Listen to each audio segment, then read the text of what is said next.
welcome to the Petey Performance Podcast. Really excited to get you on. I've wanted to get you on for quite a while and we managed to put it together pretty quickly. And no more appropriate person to talk about off-season GAA training than yourself, really. Now, we were just talking off air about what's taken up the majority of your time. And like a lot of strength and conditioning coaches that I've had on, it's actually family life takes up a lot of time as well as the coaching. So how are you managing that at the moment? You're just saying you have a lot of free time on your hands. Yeah, for the first time now in about 7 years, I've got the three smallies, and well, they're not all small. They're 7, 5, and 3 this year, so they're all finally in school. So I actually have 5 mornings a week to myself, which is great because I get to do loads of reading and stuff. But I nearly don't know what to do with the time. It's half the time, but that's good. We're getting in the gym now and stuff like that. You know, it's a pleasure to be on. Obviously, you've had a fair share of the lads that I know on, Billy and Johnny and stuff like that. So I was delighted. Once you gave me a shout, I was there. Yeah, we got to do it quickly though. But yeah, no, it's a pleasure to be on. I'm looking forward to it. But yeah, it's gonna get manic, as you said, like very, very soon for you. And it's like strength and conditioning is pretty seasonal. And it's very strange, isn't it, that we're all strength and conditioning coaches, but as you're about to pick up, I'm starting to wind down because I'm going club season and you're going into yeah.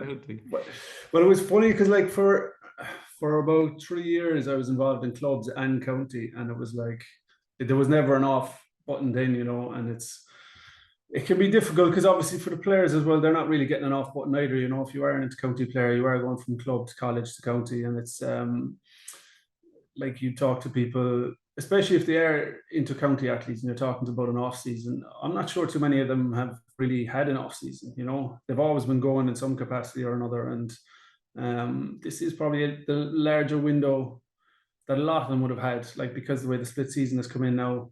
There probably could be a true off season for a lot of them, but for a lot of them as well, like even if you're looking at down in Cork, you know, you have lads with they're with the divisions and stuff like that. So they've got club, county, divisions, college. Like it's hard to manage the load, like, but it is what it is. You know, you're not going to tell them not to play with such and such because at the end of the day, they're hurlers in my case, and you want them hurling as often as possible nearly. But when they do get a break, it is important to take that too, like, and not go mad on it. But to be fair, not many of them do that either. Like it is a professional setup. It's a semi-professional athlete, or not even a semi-professional athlete, but like they're living like a professional athlete. They're just obviously not getting the other benefits that a professional athlete might get, you know. But in fairness, that's half the reason why I love being involved so much, to be honest. For the love of the game. That's what it's about. Game, But do you know, I'm actually excited that these athletes are going to get an off season because I think performance is going to improve a little bit as a result, because they're being afforded an opportunity where they will be able to work on their weaknesses and enhance their strengths in the off season. Now, I know a few of my players were joking with me. They listened to my off season podcast last week and they said, that's the off season. Sure, that's not an off season. If I'm trying to do some sprints, I'm trying to do some conditioning. You want me to go down to the field? I'm going to the gym. But I did try and put an emphasis on you have the opportunity to recover better during the off season and do the things that you need to do.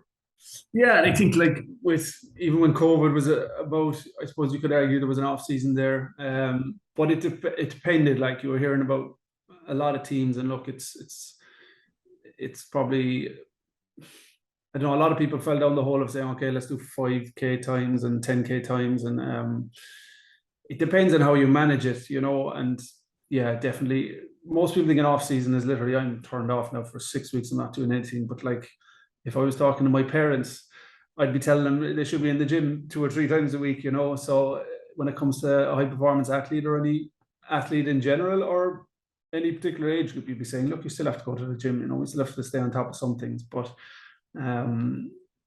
it's there's a fine line, and I think as well with off season, a lot of people think that like they'll do all their high intensity stuff in the off season, and then if your off season is very high intensity, then you're high intensity 12 months of the year, and that's just not gonna, it's just just not going to bode well for longevity in terms of how well you end up at the end of the season, depending on how long your season is going to be. I think a lot of athletes underestimate the value in a general program as well, and how much you can actually get out of it at that, with a lot of that extensive and low intensity work. Because as you just touched on, if you do high intensity in the off season, now you might need to do a little bit of it just to retain those qualities. But if you do high intensity throughout, then like, when are you developing the qualities that might take a little bit longer and are a little bit more boring to improve, I suppose? Well, that's my perspective. I always enjoyed the higher intensity stuff. Yeah, and this is it too, because when you're talking to people, they say, oh, I'm not getting any benefit here, Steve, because this is very low intensity, and it's a hard selling point, and even I'm sure all coaches get the email or the text or the phone call from a fellow who might have started with his club and then said, I don't think I'm fit enough, Steve, and I want to do more high intensity stuff. And you're kind of sitting down with them and say, well, if you're training Tuesday, Thursday, Sunday, and it's high intensity Tuesday, Thursday, Sunday, there's no real, it makes no sense for us to do more high intensity on Monday, Wednesday, Fridays. That just, and it's a hard sell then, because obviously people think that, oh, fitness only happens. And what is fitness? That's the other question, I suppose, because people can't describe it. They say, well, I want to get fit. It's okay, tell me what fitness is. And they're going, I don't know. I just don't want to be tired when I'm playing. And I think when you're talking to people and you're trying to say, look, there's a lot of magic here at the low intensity, medium intensities. And more often than not, when you're thinking of what's happening on the pitch with a club, you're trying to think, right, well, all these boxes are already being ticked. What can we focus on now that's not being ticked? And as I said, it's a hard sell. It's especially if you've got an athlete who is kind of said, no, I love high intensity training, I want to do more of it. And again, it's that negotiation with the athlete, and you're trying to say, look, okay, well, if you want to do it, let's do bike, or let's do cross trainer, let's do something that's not loaded in terms of eccentric or impact, and come to some sort of happy medium. Yeah, because you're getting enough on feet load already. And the funny thing about that is the players that come to you and say, oh, I love high intensity, I want to do more high intensity, they're the ones that are actually just working at moderate intensity all the time. They're not actually doing high intensity because they do too much of it. But just even when you're talking to a lot of people, and again, their fueling would be terrible. Like, they're eating like 2,000 calories a day, and they're saying, I'm just not fit enough. And they're going, you're not eating well enough. And obviously you're talking about sleep and hydration, and they just think that like your perception of fitness is different, because it's not that you're not fit, you're not fresh, like you're not prepared for the game, and you're not fueling like you should be fueling. And like when you're talking to people, and it's again another bone of contention in my own head, when you're having like, when you do RPs with people, like a 10 for me and a 10 for you could be completely different. So like, just to say to somebody, oh yeah, you gave 10 there, that's great, and somebody else says, oh, I'll give a 10 as well, going, well, that's not really enough. Like I need to know more. Look, sure, I suppose that's what we'll be talking about, the heart rate monitoring and all those kind of things, the internal versus the external, and things like that, that's I'm mad about, obviously.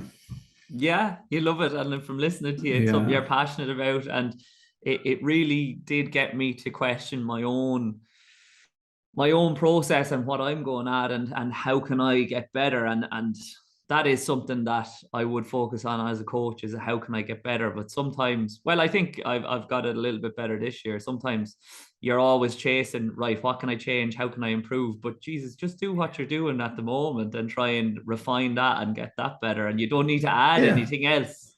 You don't need to add more, maybe subtract is better, and better for the players as well, because we just spoken briefly on monitoring there. Like if you're just taking RPEs and it's an easy tool, then maybe that is a better option if you have additionally with that some sort of physical metrics that you're monitoring as well, than sending out these sheets to players to fill in every day. Because I've heard you speaking in the past about how that has been an issue in the past, and I've seen it myself as well. Some players just don't like doing it, so they won't do it, and they won't do it truthfully, and that's the issue. This is the problem. And if you do something, if you kind of give a lot of control to play, or not control, that's not the word, but if you're expecting all your results to come from the player, so like obviously you have conversations with the player and you say, do you feel fit, or do you feel good? What do you think we need to work more on?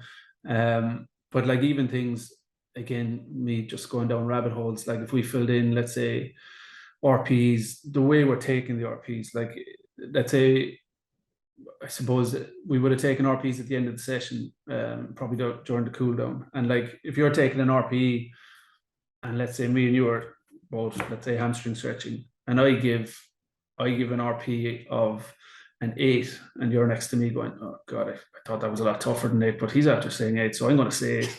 And then it's the same, like if you put an A4 sheet on the table and say, just fill in RPs there, lads, and everyone just looks at everyone else's score, and that'll dictate then. So it's kind of like, I look at the RP, and I do like, we do record it, and we do kind of make a note of it, but after you've done it, maybe it's the 60th time that season you've done it, how truthful are the lads? Are they just not about it? I just throw down anything, and then if you do RPs after a match and it's a big match and they've lost, they don't want to talk to you, like, and after they've won as well, once you win a match, you think it's a lot easier than it was, and once 100%. You lose a match, you think it was a harder. So they're going, okay, well, an RP, I'll take it as it is, but it's not golden. But I appreciate as well, if you don't have the tools available, like obviously the GPSs and the heart rate monitors and all those things, it is harder. And I guess from that, it's more important to have a good relationship with the player and say, look, I need honest numbers here, and to show you don't care as well, like what their RPE is, as long as it's a truthful one. Yeah, and you have to show that you're taking the RPs and they're actually going to be meaningful. Like if somebody says for 3 sessions in a row they put in 10, you're going to have to sit down and say, listen, 10's a bit much, especially 3 sessions in a row. And they say, well, look, whatever relationship issues or things like that are going to affect, obviously, performance. So you might say, okay, well, look, let's take it handy the next couple of sessions and hopefully rebound back. Because if you're just taking numbers and they don't see that they're having any impact on whether they are or not going to train, then again, they're not going to value it too highly, It's funny as well, the insight you get into different players from getting those RPs, because I have one fella that only gives a 7 or a 10. That's all he gives. And then I have another fella that gives that was about a 7.82, I'd say. And I know he does it to take the piss out of me as well, but he is actually thinking about it to that finer detail. And I love it. Like, I don't mind. Like, I get a kick out of it as well. And yeah, well, it opens up. I value it for a lot of things, obviously, aside from what we've discussed. But I think even just opening up that conversation with the player, like saying afterwards, what do you think of the session, and again, giving them a bit of say in the session, or a bit of, like, if somebody said a 10, again, going back to that, or somebody else said a 4, said, what made you think it was a 4, and what made you think this was a 10? And they could be both. They would have said, oh, this drill here, Steve, that's a new drill, and that's a 10. Like, because again, when you look at an RP, you are summing up a full maybe 90-minute session or 70-minute session or whatever. So they're going, there's obviously ebbs and flows throughout. Like, they're not going to gauge the warm up as a 10. So that's probably 10 or 15 minutes of that chunk. And you're saying, well, you go down another rabbit hole and you say, well, should I be looking at the warm up as part of that 15 minutes, and say, actually, when we start training, we'll value the RP from that point on. Like, again, they're the rabbit holes we end up going down, unfortunately. You have to decide on something. Obviously, you have to decide, okay, something that you can't look at 3 different metrics and decide, okay, I'm going to prioritize all 3. You are going to have to hang your hat on something and say, look, I'm going to prioritize these over other metrics, but we are going to have a discussion on these other ones as well. And you will figure out which one is working best throughout the season. And it might not be the same one at any given block, if that makes sense, because you might have a different focus for different blocks. Like, as we just touched upon there, pre-season versus in-season versus off-season, there'll be a huge variance in what you're focusing on. So maybe you might revert from internal to external as that goes. And it's important to have the conversation with other coaches, I suppose, there too, and not just make that decision yourself off your own back, just to suit yourself so you can do what you want, Yeah. And people will do that as well. And it's true. And like, I suppose we discussed about kind of the buy-in of the player. Like, you want buy-in from the coach as well. You really want to make sure that, like, obviously we're going in with a new setup now, and I've kind of had a lot of meetings with the new coaches and stuff. You're just kind of making sure that we're all on the same page when we start, that we're hitting the ground running. Pardon the pun. But like when you have the coaches buy-in, that's nearly a bigger battle than having the players buy-in, because a lot of the players just, I don't know, it depends on the personality of the player, but like the player might decide, I don't need to know anything, Steve. Don't tell me, I don't need to know any of this. And then you have another player who wants to know it all. Yeah, and it's the same with the coaches. The coach said, oh, look, Steve, that's your thing. You look after that. I'll listen to you on it, but I don't need to know any of it. And yeah, again, it's kind of just making sure that it's not, oh, this is a conditioning block, and this is where we're going to play hurling, and this is, you know, it should be. I just firmly believe that like conditioning is almost a byproduct of the training, and whatever the training is, if we need to do top ups or whatever afterwards in order to hit the goals we're hitting, then great. But hopefully, if there's a good understanding with all the coaches, that it kind of flows well. Like there are certain metrics we looked at in terms of top speeds and things like that, and we would have said, oh look, we want to hit whatever 90% speed every 10 days, and you're saying, okay, well, can we get that from our hurling drills? Because I don't want to necessarily say to the lads, okay, I'm going to take 10 minutes so in order to make sure the lads hit the 90%. So again, it's just that relationship with the coaches is, I think, is nearly more important than the players, because the players are used to just showing up and being told what to do. A coach is not used to being shown up and being told what to do. But not that I'm saying any S&C coach is that kind of autonomy, but like you have a relationship and saying, look, we know why we're doing this, we know why we're targeting that, and so yeah, that makes sense.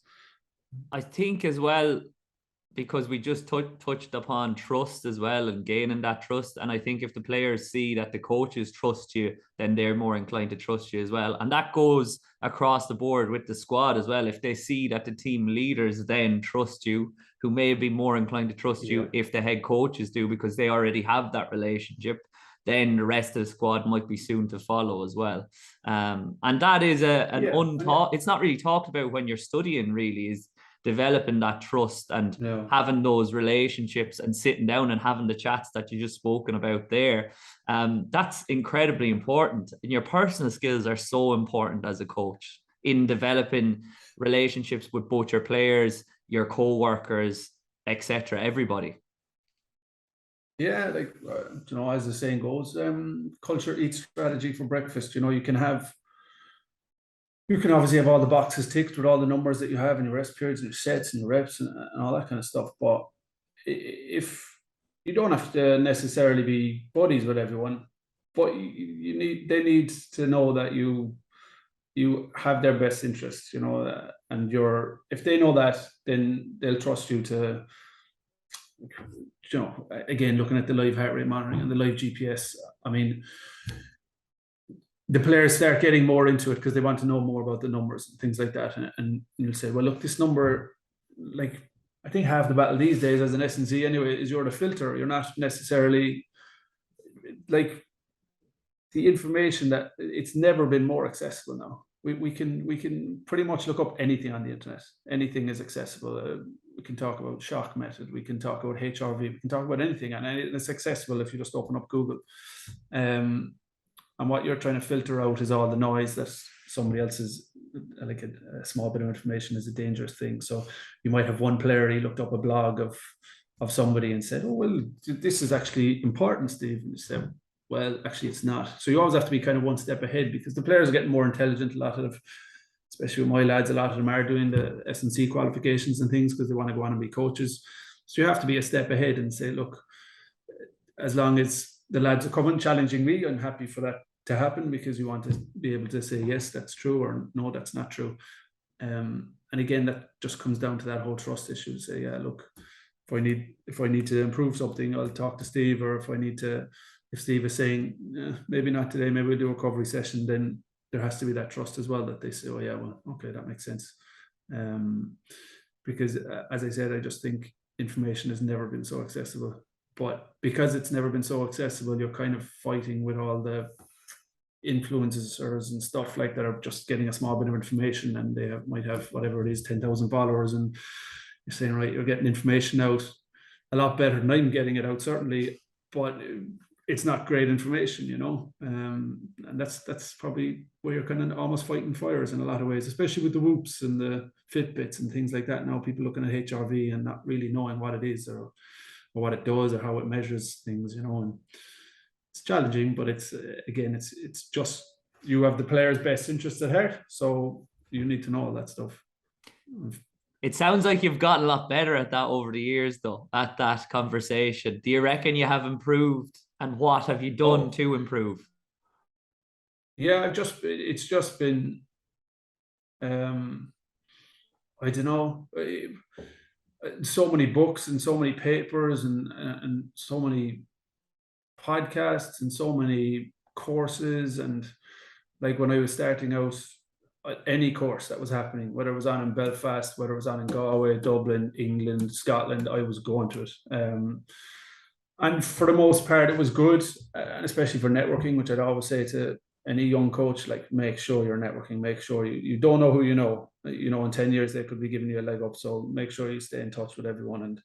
And I think it was just that I had an obsession for all that. Probably not a healthy one at times, because you kind of second guess everything that you do and all that. But I think because the players and the athletes that you're dealing with are hearing information, as I said, then you have to say, no, look, like if a fad comes out tomorrow, I need to be ahead of that. Like I need to say, look, because they'll say, oh, Steve, this is beneficial, apparently, you know, this did that. And I say, yeah, well, I know what it's doing and I know how it's come to that conclusion, but actual fact, this is better. And I think that's just been it, just a huge appetite for all that kind of stuff.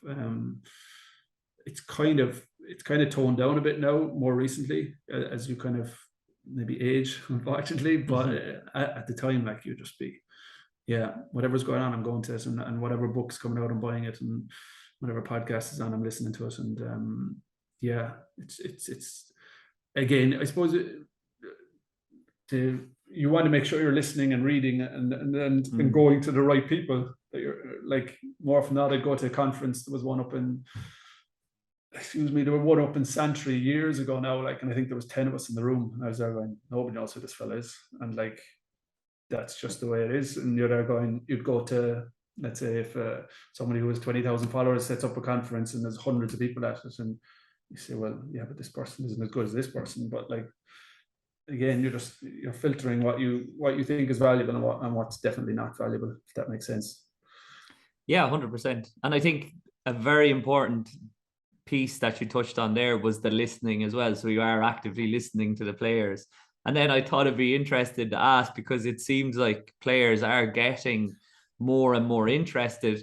You're just an encyclopedia of knowledge. So are you ever finding yourself prescribing reading to them or giving them information about, well, I know that there may be value in that, but maybe read this first?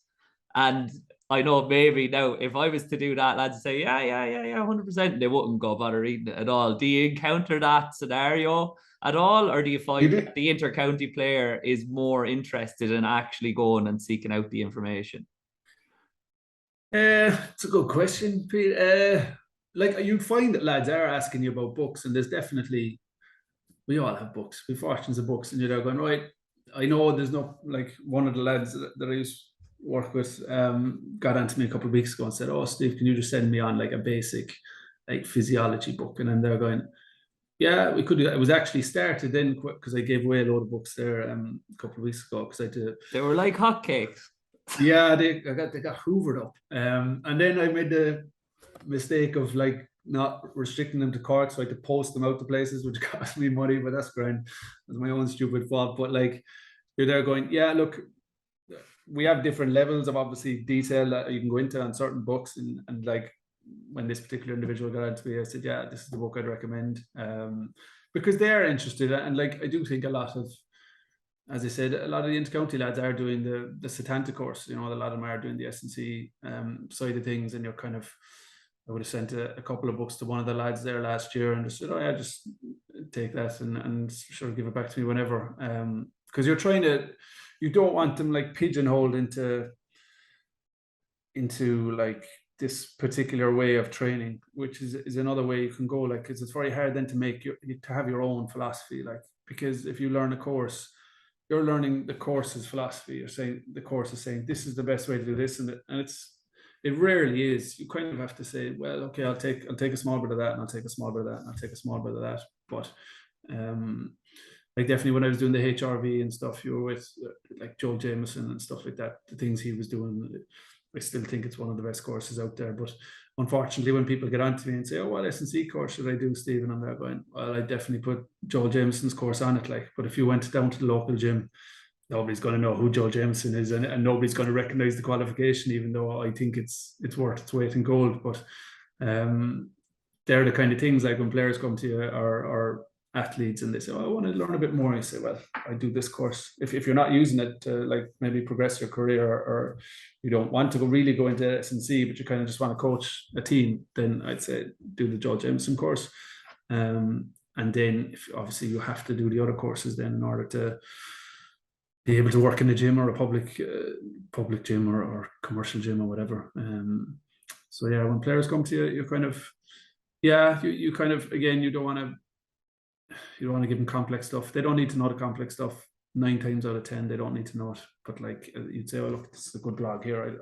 There's always one in the squad though that is always just on it. And the conversations with them can sometimes be challenging, but they're also enjoyable conversations too, because they will question everything you're doing the same way that you question everything you're doing, and then that's a good thing as well. Like, definitely, you want to be pushed. You want to be like, you want somebody to say, Steve, what you're doing here is bullshit, and you say, okay, well, like I would have brought in interns in the last few years and stuff like that, and some of them wouldn't have worked out because I just never felt that they were pushing me in any way. You know, like Buddy Morris would always talk about, I only ever hire interns that I think are more intelligent than myself, because you want to learn off them. And you can bring in an intern and they'll just agree with everything you do. That's great, Steve. And you're only going, nobody's benefiting from here or anything. Like we need to be challenged. And if it's the players that are going to challenge us, then so be it. But as you said, there is always that one fella he'll have his whoop and he'll come up and say, oh, my number is here now today, Steve. And I say, well, whoop is a bit sketchy, lads. I'm not, a bit whoopy, unfortunately. So, but again, it's just you being the filter, like, and saying that's beneficial. And like, obviously, you have to ban whoops on championship week. You know, you can't have them because a fella taking his readiness to train on the day of championship and it tells him he's in the red zone, you're going, you can't be listening to that. Like, you have to put the whoop away. And as great as it is, the amount of data now that phones are collecting and everything, and people are they're like acutely reacting to something that, like you're saying, if you get up in the morning and you're in the red and you're told, oh yeah, just do an orange training session today or something like that. I'd be more of saying, look, if it's 3 reds in a row or 3 oranges in a row or whatever, we'll have a different conversation. But there's so many factors going on, and that's the thing as well. When before looking at the heart rates and the VBT, it's like the GPS is obviously an external measurement, and the VBT and the heart rates are internal. I think anyway. I would look at VBT as an internal measurement. Like, I would say, based on how fast you move the bar, that's pretty much showing up your readiness to train. So I prefer those metrics rather than obviously just going golden on the GPS units themselves. I've gone a full roundabout there, Pete. Sorry.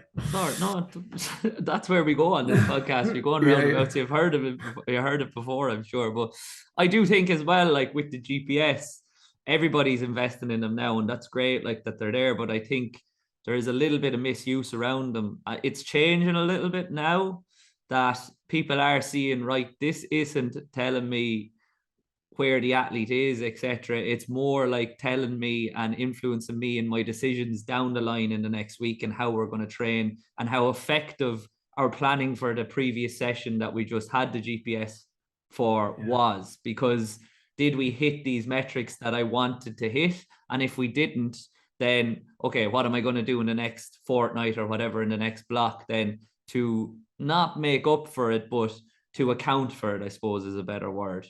Whereas before it used to be very much like, we'll get the GPS on a match day, that's it. How come you're not running as much as him? well, I scored 1-4 and he scored nothing. Like, what you want out of me, you know?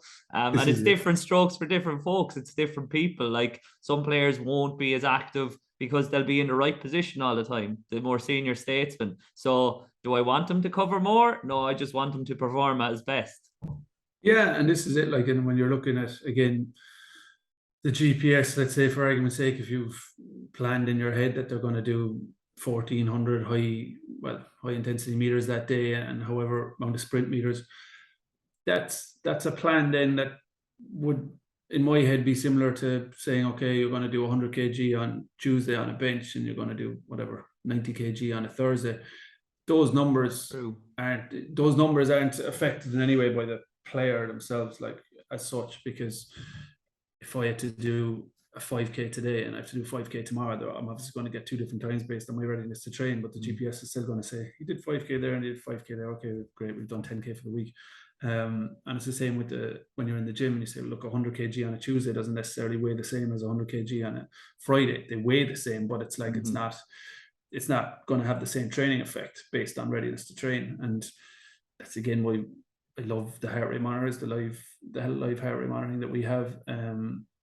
And like, I'd probably put more weight. We definitely program off the GPS units, that's fair enough, but I'm still looking at the heart rate saying, okay, well, look, he's been in the red zone for like 35 minutes in this training session. That's not like him at all.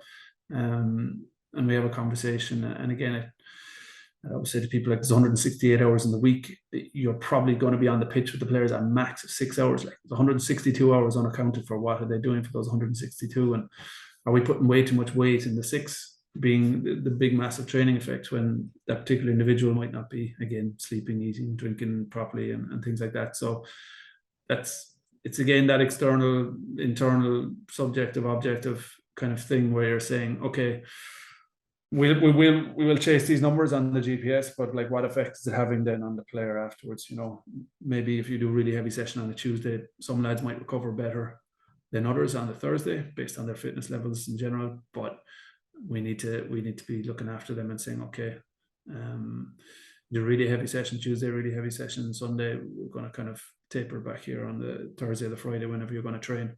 And the lads appreciate that, because they know then that when they put in a hard effort, they're going to be almost rewarded for it. And obviously lads who haven't put in the effort aren't going to be rewarded for it on that Thursday or Friday, depending on when you train. And again, that's all just conversations with the player, conversations with the coaches. And yeah. But it sounds like there, Steve, the same as what we touched on with, say, utilizing the GPS. And if you were using a different like, even if you were using percentage in the gym, it's not hanging your hat on an absolute value. It sounds like you're using a range even for the heart rate and for the velocity-based training as well. Would I be correct in saying that? Yeah, like we go after everything. It needs to be, you can't have everything individual, but you have to appreciate that if a fella can hit over 10 meters a second as top speed, or a fella's only hitting whatever it is, 8.4, to prescribe tempos to both those individuals at 5.5 or 7 meters per second, depending on what you want to get out of it, that's not going to have the same effect on both players, because one fella's at like 90% of his top end speed or whatever he's at, the other fella's at only 60 or 70% of his top end speed. So, and it's the same then with like when we go into the gym, and if you're doing VBT and you do, let's say, a low velocity profile, and you've got a really steep line on one and a really shallow line on the other, me prescribing just like 0.5 to 0.6 for both those individuals is going to obviously have a different effect, because one fella's at 85% of his 1 rep max and the other fella could be only at 60% of his 1 rep max. But then you can just keep going down rabbit holes. You can keep going down further and further, because like, obviously Brian Mann has not these established, but he's come out and suggested that if you put in a range for the VBT and you recommend the range to everybody, then more often than not you'll be somewhere in there. So you have, as I said, it's there. You have to hang your hat in something.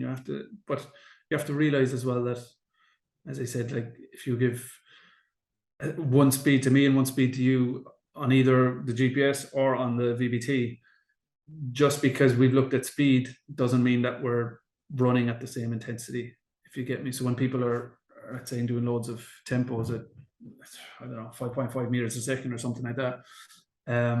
As I said, it's going to have a different training effect on somebody who's quite slow versus somebody who's quite fast. And then you can get into that kind of whole, again, more rabbit holes, muscle fiber typology training, and looking at type A's and type 2 and type 2X's and all that.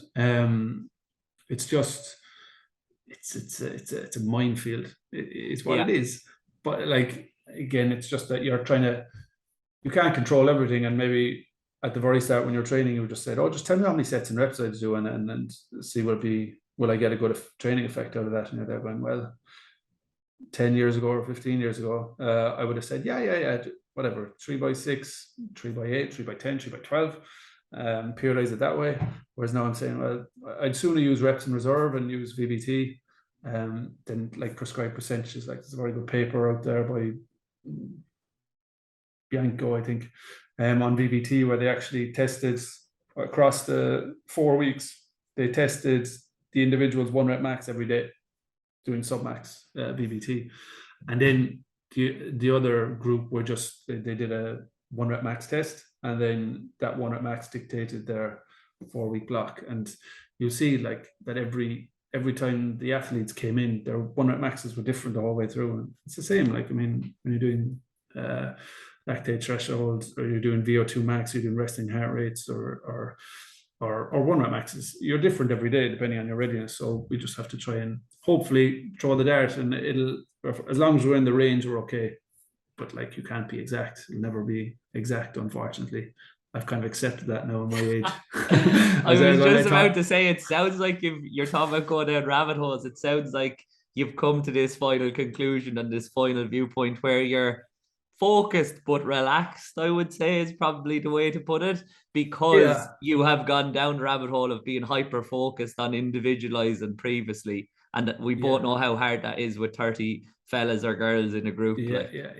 And this is it. I mean, you just kind of, I'd always say that the confident coach is the person who does less, and the less confident coach is the person who does more.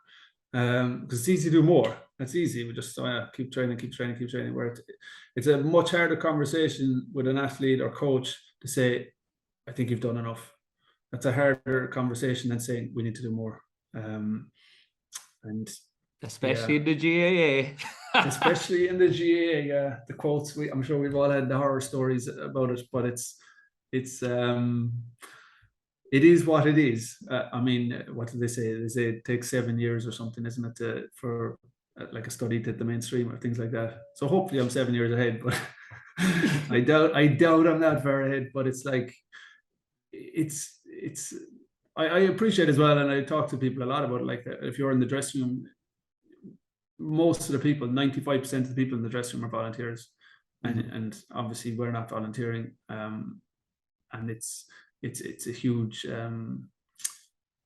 not a challenge, that's not the word, it's a privilege, it's a kind of you have a huge responsibility to be very good at what you do. If you're going to be the only one in the dressing room saying, "No, actually, if you want me in here, it's, you charge for it." And I know plenty of coaches who have that kind of that battle in their heads about, like, people, and going back to what you'd said earlier, when we discussed about what was happening in college, when you weren't really taught about maybe forging relationships and all those personality kind of things with Brett Bartholomew and conscious coaching and things like that. Like, the other side of things, the business side of things, where you kind of, people say, "What should I charge, Steve?" And they're going, "I don't have an answer for you," but like, you don't get taught that in college either. And more often than not, you are going to be out there, especially if you're doing S&C, you are going to be out there on your own, trying to create a business for yourself. But you're not taught about how to set up a business in college. And even though I think I'd heard that some college courses are starting to do that. Well, that's refreshing to hear, and because it's necessary as well, and it's becoming even more highly competitive a market, because of the influences of, as we touched on there, social media, and there being more courses available, even if not all of them are recognized. Like, it's very easy to call yourself a strength and conditioning coach now, but it's still quite difficult to be a very effective strength and conditioning coach. To an extent, I suppose, like, the cream will rise to the top, but I think the hardest thing about it is it's hard for the consumer, who is the athlete, the coach, etc., who's referring out for your opinion or for your help. It's hard for them to see the difference between who's going to suit their environment and suit their team and suit their style of play. That's the challenge, and that's what you're trying to convey. And it's extremely hard in Ireland, where we're not very good at tooting our own horn as well. No, definitely not. And like I gave a talk at MTU last week on VBT. I gave 2 talks, and like I was almost kind of championing the Irish coaches, like, you know, either Tom Turner's or Raymond Flanagan's or John Kiley's. Like, I think nearly the best S&C coaches are Irish, but again, you don't hear much about them, you know, and I don't know. People are obviously looking at the high profile coach who's, again, looking at followers on Instagram, or maybe he's got a really good website, you know, and you're kind of saying, well, actually, I don't know. Those coaches that I listed are kind of, and Daniel Tobin as well, now that I'm listing out names, they're really good coaches, like, but they don't have this profile on social media or anything like that, like, and I don't know how people are going to find out about them unless I guess you start networking and talking to coaches who are kind of in the know on it and say, no, it's, and that's another thing as well I'd have talked about before, like when I started out doing loads of games-based training, and I suppose Shane Malone is got so much research behind it, particularly in hurling, that I said I must have had about 20 of his papers in front of me, and I said, you know what, I'm just going to contact him. And I'd never contacted him before, and like we would go buddies now, in fairness. It's just like when you start actually talking to people, everyone's mad for chat, like everyone's mad for a cup of coffee and meeting up. They've no problem with it, like, but for some reason, again, I remember going up to Mike Boyle's conference years ago, and he goes, do you know who you know? And he started talking about all the people he went to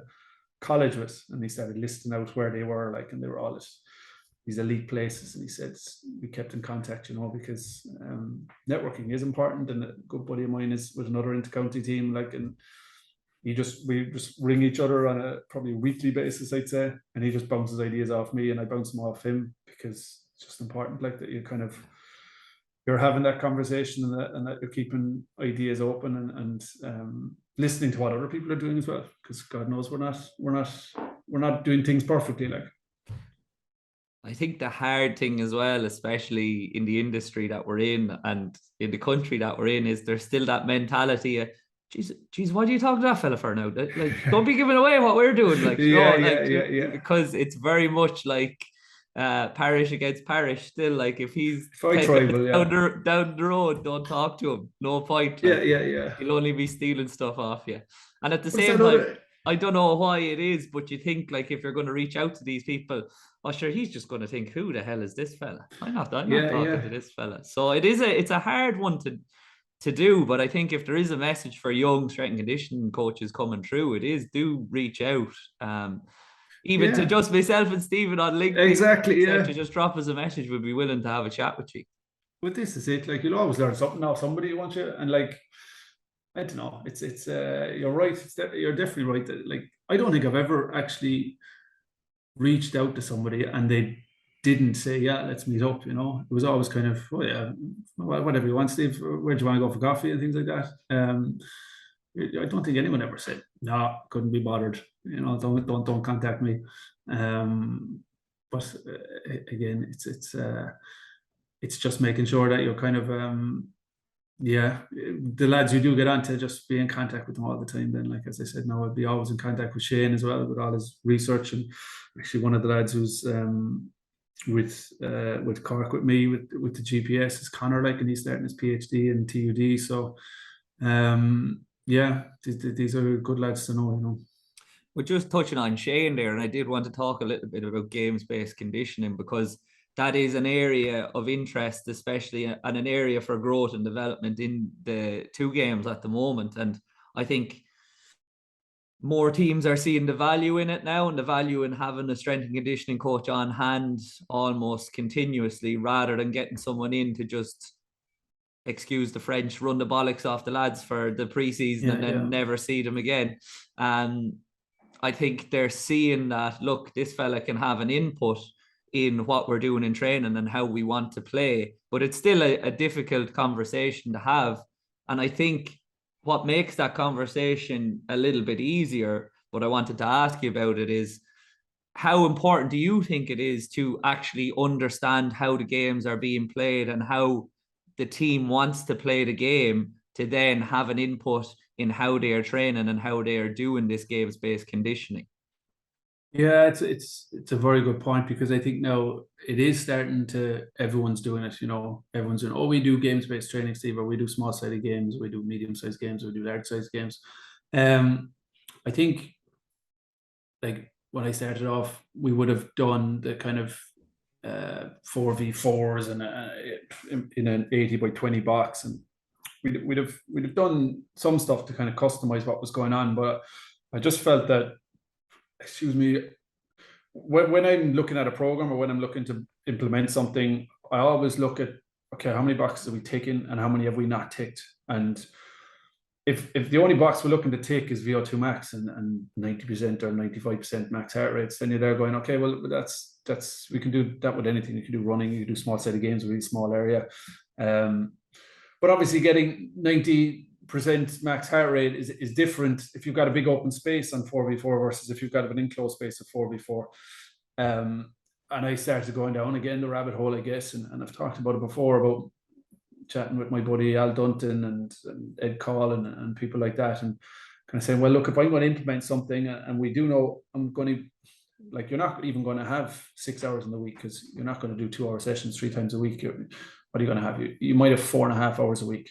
And I always said, look, if I'm going to implement something that's going to take 20 or 30 minutes and I'm going to cut into that 4.5 hours, I'd better make sure I can justify it. Now, physiologically and mechanically, I can justify it in terms of S&C, but I always thought that, okay, well, can I make the game more specific? Because 4v4 in a really short area, just doing hurling is not hurling.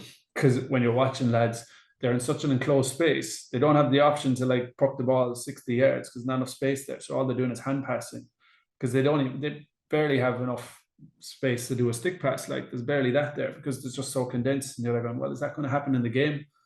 I don't think so. So we looked at relative square area then and said, okay, well, let's open up the space a bit more, do a bit more 4v4s. Then I started saying, well, look, it's not position specific. So we got rid of them, made it more backs v forwards, looked at that.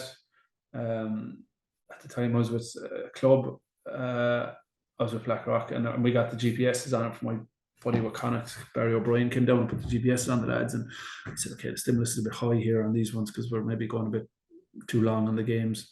But I just, because talking to Al and Ed about Skillac and things like that, you're kind of saying, okay, well, if I can make it more about the game and more about the way we want to play and less about just ticking boxes to do 4v4s and 5v5s and 6v6s and say that this is helping us, when it really wasn't. It was I probably talked about it before, but it just made our game, when it went to 15v15, very compact, like, because lads were just on top of each other saying, well, this is the way we train. So how do you expect a fella to pick out an 80-yard pass if all he's doing is in an enclosed space 40 by 40? He's not going to be, his head isn't always going to be up because he's literally waiting for. He hasn't been exposed to that scenario.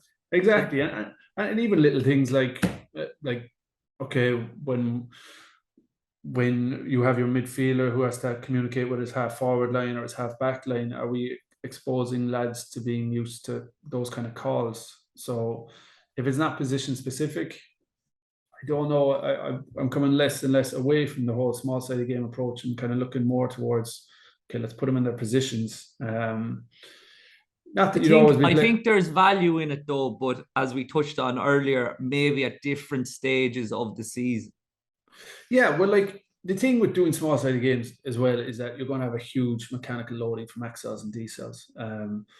So, like, if you're going to have it very compressed, you are going to have higher than normal X cells and D cells. So there are obviously hamstring injury risks and groin injury risks. And that was the other thing that I had in my head. I was there, okay, we're doing way more X cells, D cells than we would do in a match here in a very short space of time in a very condensed area. So we're conditioning as such for something that's not really going to happen on the pitch. And yeah, definitely I'd take merit, like if you go down to an intensive, extensive idea where you might do one training session which is extensive and opened up, and another one which is intensive. There's merit there. But I think you can get away with it more like with soccer, and that's where everyone's kind of looking at, oh, what are the soccer. Let's be honest, the soccer ball is going to be on the ball for a certain period of time. You're not going to lash a soccer ball 100 yards. Like, you're not going to have the opportunity to lash a soccer ball 100 yards. So, like, looking at soccer and then applying that to hurling, I'm not necessarily seeing the merit in it.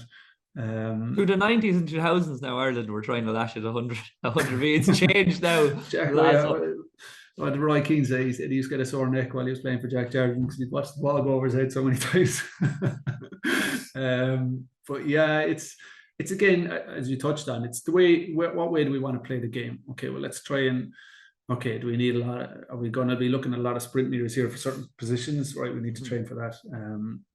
So yeah, it's I think when you say something like, let's say, small-sided games, it's kind of like a spectrum almost. I'd look at it like and say, okay, well, there's so much more detail we can talk about with small-sided games. Is it going to be 3-on-3, 4v4s, 5v5, 6v6? Is it going to be a short relative square? Is it going to be a large? Is it going to be a long time? Are they going to be in there 5 minutes, 6 minutes, 7 minutes?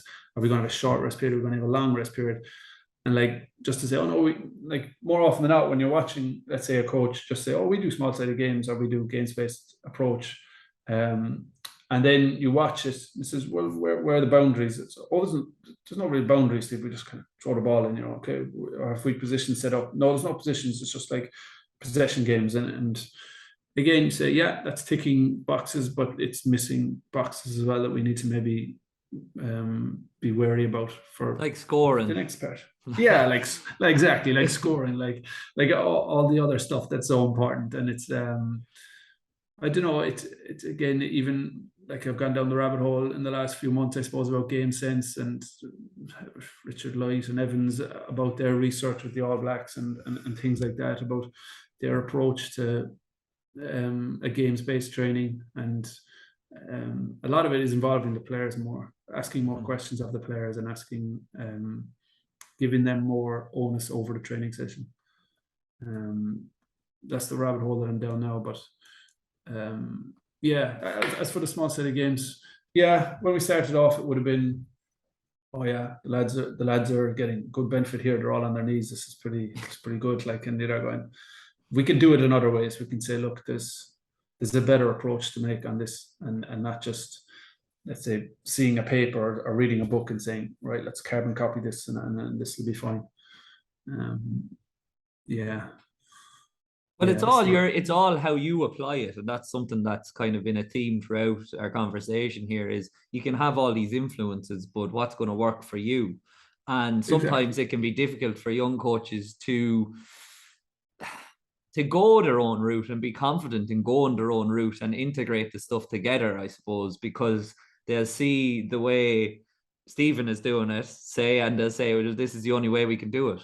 And I'm just going to do it the exact same. Whereas they could be working with a team with a totally different skill set, a totally different manager, a totally different needs, and a totally different want of how to play the game. So unfortunately, you need to kind of come up with your own conclusions around what you're going to do. So unfortunately, it's a difficult one to say. But I think the wrong way to do things, but there's a less right way to do things, I'd say. Yeah, and I'd use the analogy with coaches that, like, when you're starting off, I suppose, about coaching and all the rest of it, I'd always, rightly or wrongly, I would suggest that, like, coaching is just you're collecting all the pieces for your jigsaw, and then when you become a really good coach, you're able to piece the pieces together. And like, it's one thing just to have all the pieces. That's great. Like, we all have some degree of knowledge in a lot of the areas. But like, being able to piece them all together then in order to see the final jigsaw, that's where the skill is, and kind of, again, that whole confidence to say, no, look, I think we've done enough. Or, as I said, I think you need way more confidence in doing less than in doing more. Doing more is a lot easier to do. We've all had, I'm sure, our fair share of debates, for want of a better word, about, no, I think the lads have done enough, or no, I think we need to do a bit more. The easiest debates are solved with a good question. Yes. Yeah. And yeah, that's it, isn't it? I mean, I'd always say to people as well, my opinion is not really my own. It's kind of, my opinion is based on all the research and reading that I'm doing. So it's based on all that. Mm. Whereas somebody who's just coming in with an opinion saying, no, I think we should do that. Okay, why should we do that? I just think it's very good. You're going, okay, well, okay, that is your opinion. You're allowed that is your opinion. Whereas my opinion is literally, it's just based on all this kind of reading and stuff that I've done for whether that's not an egotistical thing. That's just kind of me in my own head trying to justify every single thing that I do with any athlete. And so in order for me to do that, I have to go and justify it in my own head, say, okay, what are we putting in and why are we putting it in? Yeah. It sounds like you have a very comprehensive approach now, like in terms of it's pretty holistic, but you're able to take that step back. And I did want to ask you about using the heart rate monitors and the live heart rate monitor data, because I'm just thinking, like, if I was to try and implement that and I was the only S&C out there with a club setup, it might not be the most practical thing. I might not be able to do it so thoroughly, because there may be players aside from training that need my duty of care, need my help in performing their return to play protocol, etc. So is there a real value in implementing the live heart rate monitor data, but also having, as you touched on a couple of minutes ago, having a few interns or whatnot that can help you around managing all of the things that you're trying to do at once? So is it more so your role now? Are you trying to oversee what is going on, like everything that's happening, as opposed to implementation as such, if that makes sense? No, it does. And it's like, yeah, look, I mean, the data, you can get bogged down on it. I won't lie. It's like, we'd have obviously had interns in this year, and like with the heart rate data, that was probably my main thing when I was before I was involved with Cork. I would look a lot at the heart rate data, and we look at iTrimp and quantifying all that. And as I said, you can't really decide that, well, I'm going to look at 3 or 4 different things because you're going to get 3 or 4 different answers. So we kind of have to say, okay, well, look, what will we prioritize? But I will look at the heart rate data and say, okay, well, look, if we are doing, let's say, a training session and it shouldn't be anything difficult, and one of the lads is in the red zone for whatever extended period of time he's in the red, and we shouldn't be hitting this, and you'd have a conversation with him then based off of that, and you'd say, look, why do you think we're in the red? And he could be going through various stressors, or he didn't sleep, or he didn't eat, or whatever. And again, you wouldn't acutely respond to it, but you'd say, look, this we got to get that sorted for the next day. But I think when we're looking at the heart rate itself, the data, I guess that's what kind of put me on the small side of games and took me away. Like I was doing MAS and we were doing IFT and we were doing tempos and all the rest of it, and that was obviously valid. But until I stuck the heart rate monitors on lads and really knew where they were, because again, it's that external internal metric, and like if you're looking at somebody who's spending a lot of time in the red zone and that's just the way they are, that's just the way they just spend a lot of time in the red zone during training, and then you're getting to know their body as such as to what way it works, and somebody else might not be anywhere near the red zone. And again, it was just that kind of data that we were looking at, like that the lads would be involved and say, look, we've agreed that we're going to spend this much time in the red zone today. When we didn't have the GPS units, when I was with the clubs, we just said, look, this is the target for today, and if we didn't hit it, obviously lads would have to stay on and do a bit more. But I don't know. I just like the heart rate data anyway. I think it's reliable. I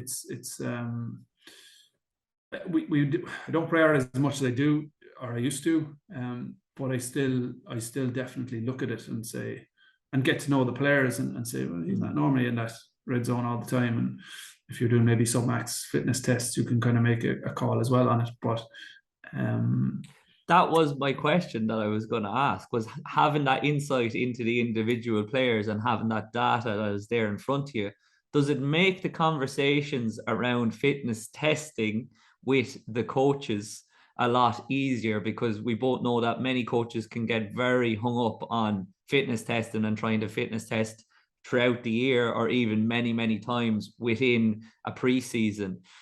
You have the data consistently throughout the year. So is there as much of a need to do the fitness testing or to put such of a hyper focus on it when you have that data there readily available?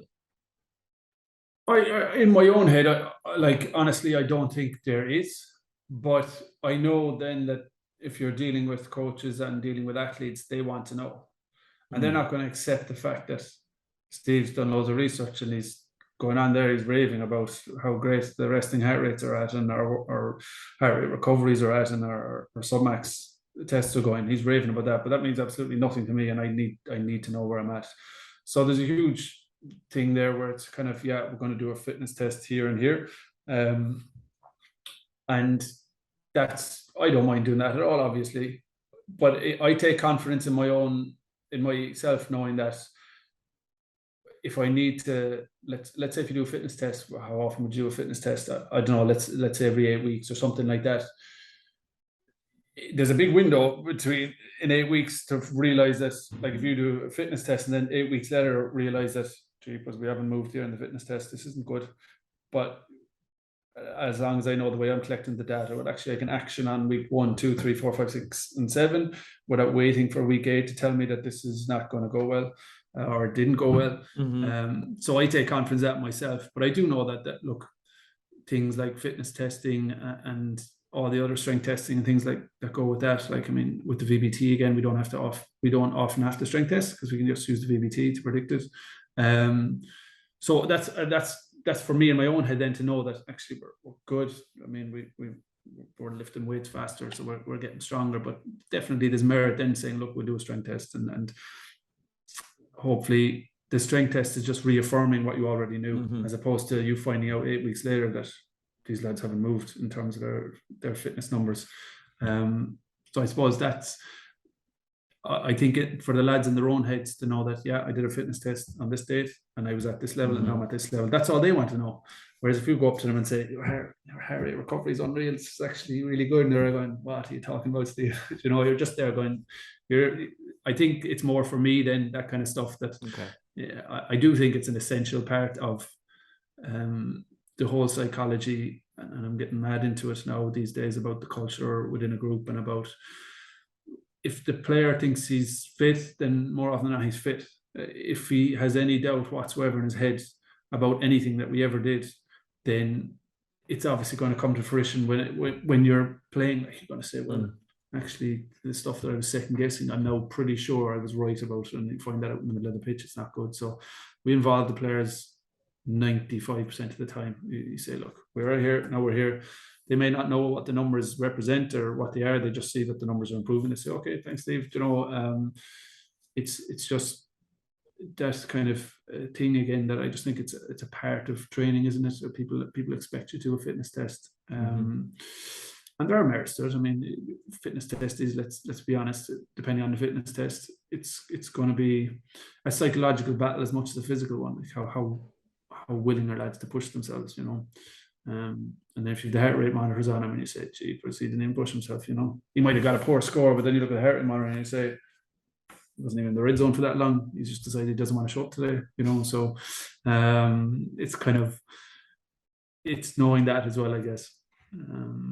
But yeah, I suppose I use all that VBT and heart rate stuff to reassure myself on a constant basis, as opposed to waiting for the end of a 6-week block to test, and whatever test we decide is worthwhile. But it sounds like, having spent that time over the last year with the players, it's becoming easier as well to get through to them and to get the buy-in that, look, we don't need to be doing as much fitness testing because we have all this data and you are improving and you're getting better.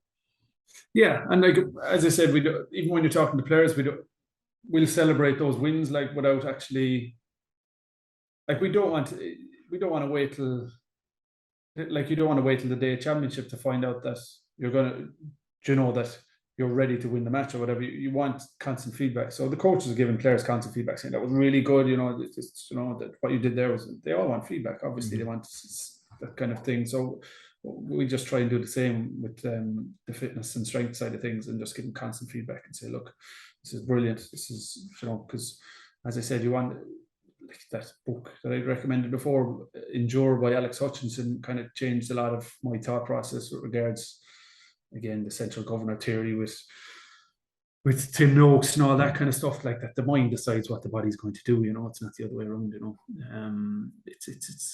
It's even more recently when you see Kipchoge, he got the world record, was it last weekend or something like that? And I'd followed that because that book kind of charts his was it his first or his second attempt at it? But like they asked him, you go, what do you think you have to change about like your training now in order to get the sub 2? And he said, it's nothing to do with my body, it's all in my mind. I just have to convince myself that I can do it. And I thought it was a good quote, like you're saying. Yeah, that makes sense. That makes sense to me. And even when you talk like about John Wooden, like you would say the three things that don't matter: the scoreline, the opposition, and the time on the clock.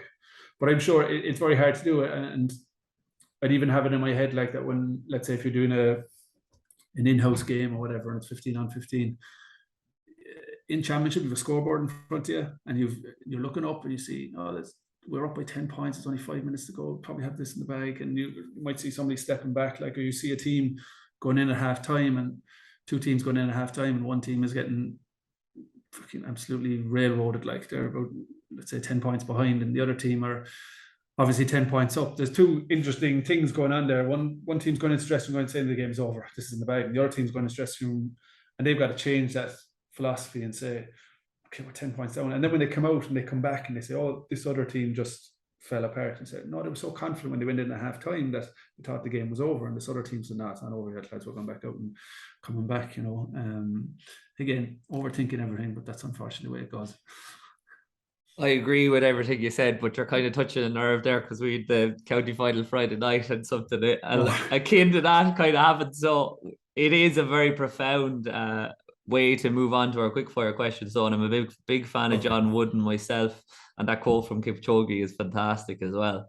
And I would agree with you, and it's something that I've been going down this year as well, is trying to develop those mental skills and trying to have an impact on the intangibles as such a little bit more than what we always fixate on as S&C coaches, which are the performance metrics. But yes. Sorry to hear that, Pete. I didn't know. No, it's not. No, look, do you know what? Topic. No, it's not a sore topic, because we were down by a significant margin at half time, and the girls came back, and there was 1 point in it with a minute to go, and unfortunately we just didn't get the rub of the green. One of our shots went wide. They went straight up the field and scored a goal to finish us off. But when you leave it all out there and you've given everything that you possibly can, there's a comfort in knowing that, look, we couldn't have done anything more, exactly. And we gave it a good lash. So it's not a sore topic at all. And as well as that, we have to reframe because we have a championship semi-final with the lads on Sunday. So you don't have time to rest on your laurels. You can't become too hyper-focused on it, especially as a coach, because your currency is energy as a coach. So you've got to bring that energy every time you come. But anyway, proudest achievement to date, Steve? Oh, I assume we're talking professional. Well, whatever. Well, I have 3 smallies, so I'm going to have to put the 3 lads and my wife, Sarah. But let's say if we're talking professional, I suppose it would have to be that weekend that Blarney and Blackrock won the county. That was a massive weekend, and will it ever be replicated? I'm not sure, but that was something special. All right. Sounds unbelievable, to be honest. It sounds like a big weekend. I was actually, I was so, and again, it's something that we didn't really touch on, but about this whole kind of pressure that coaches themselves put on themselves, which isn't healthy either.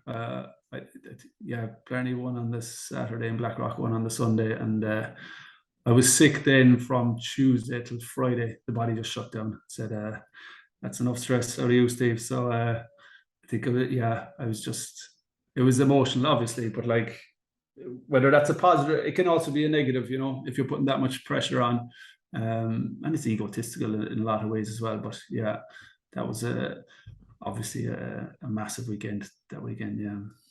It's I wouldn't say egotistical, but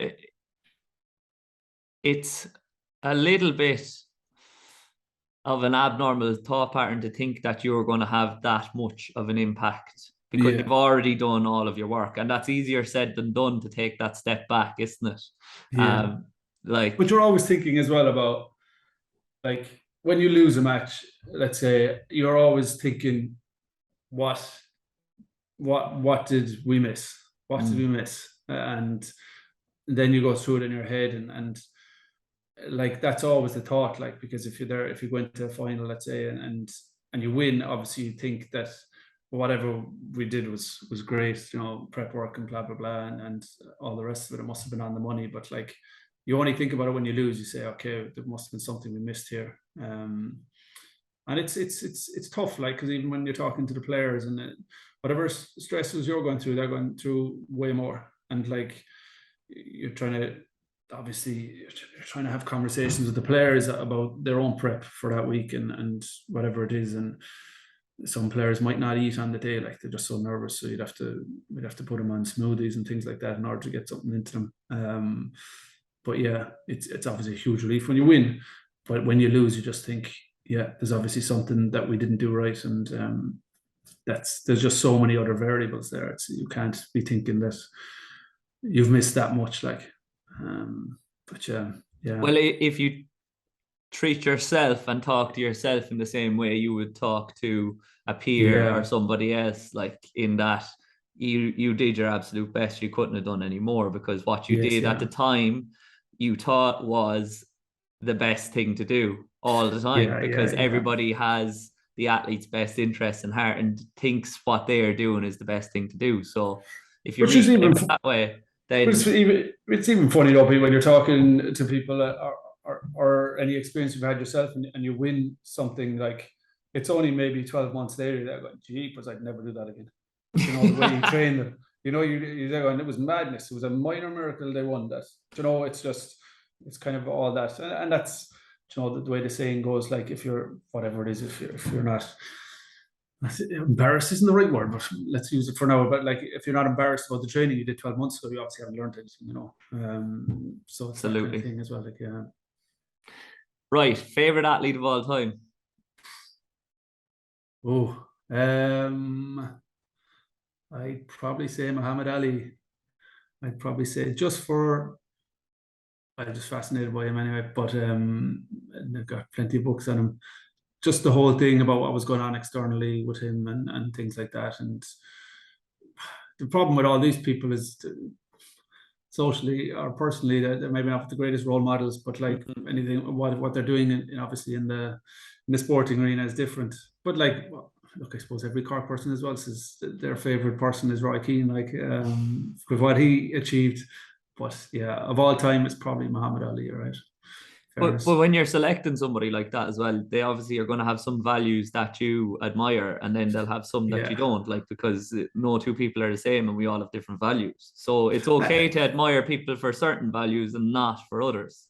Yeah, definitely. And it's like, when you're talking to people, think they know the person, because obviously Muhammad Ali is different. But let's say people talk about Ronaldo and Messi, and it's, nobody really knows Messi and Ronaldo. They just know what they did on the pitch, and whatever personality that they're portraying, like. But nobody really knows these people personally. So I suppose, yeah, if you're just looking at attributes, you have to look at, I mean, yeah, I'd seen a tweet there recently about the era that we're in is incredible. Like, you've Kipchoge, and you've Federer, and you've Nadal, and you've Ronaldo, and you've Messi. I saw that as well myself. It's incredible. Like, you're going, jeepers. But at the same time, if you went back 20, 30 years ago and you asked the players or the fans back then, they would have said, oh, we have Jimmy Connors, we have all these lads, true. Like, you know, like that they would have admired as well. Like, it's very, very hard to compare eras, but I suppose the most important thing is that we continually move and we continually improve the sports, and we improve the performance. It's amazing how far we're going to go. I don't know, like, jeepers. And you see Kipchoge doing what he did, just because he's fresh in my head, because he only went last week. You're going, oh, how do you get better than that? Like, and he's already broken the two. But like, I don't know. I think there was an article recently, wasn't it? Well, probably in the last year or two, about the argument was, it's actually not the athletes, it's the tracks that they're on, it's the shoes that they're wearing that are kind of, that's where we can squeeze. Like, I know with Kipchoge's with the 2 hour where they eliminated draft and they put on illegal shoes more or less, and he had pacers the whole way through, and he had the clock in front of him and things like that. Yeah, it's incredible to think where we're going to go. But that's the thing as well. They think we're towards the limits of human performance, but we're really only getting started, as James Smith says. Otherwise, we're all out of a job. yeah. Or we're going to have to get very, very good at convincing. Okay, what's the biggest thing you've learned in the last 12 months? I've gone mad down into kind of culture now, and again, to a lesser extent, game sense maybe. Mindfulness, I'm always preaching it, very hard to implement it on myself. I'd love to be able to be better at it. I started reading books on meditation and things like that. So I do think it's important, and I preach it to everyone.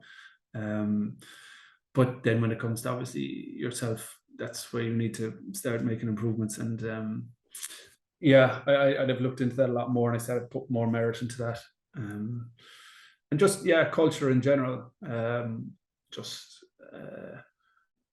That whole approach, the way you deal with people and the way you talk to people, and I've gone a lot more down those routes than the other stuff. VBT, I suppose, VBT and GPS is probably on an S&C side of things is also something I'm gone mad down the rabbit holes with. But the biggest thing, it's probably the mindfulness, trying to look after the head a bit better. There's a message in there for everyone anyway. What would you tell your 18-year-old self? Cop the fuck on would probably be the first four words I'd use anyway. I don't know. I know when people kind of ask those questions, like it's kind of people say, "Oh, I would have done this and I would have that." But obviously, who you are now is shaped you, like, and your philosophies have been shaped by whatever your 18-year-old self decided to do. And people are they're quick to be hard on themselves, saying, "Oh, jeepers, I was immature and I was all that." Like, and you're going, I don't know. My 18-year-old self was probably on a second college course, en route to 5 college courses. So he wasn't the most mature individual in the world, but he got me to where I am today. So I wouldn't say too much, and wouldn't be too harsh. Well, there's a message in there as well. Stephen, thanks a million for coming on. That was a great conversation. Loved it. It's been a pleasure, Wood. Thanks a million.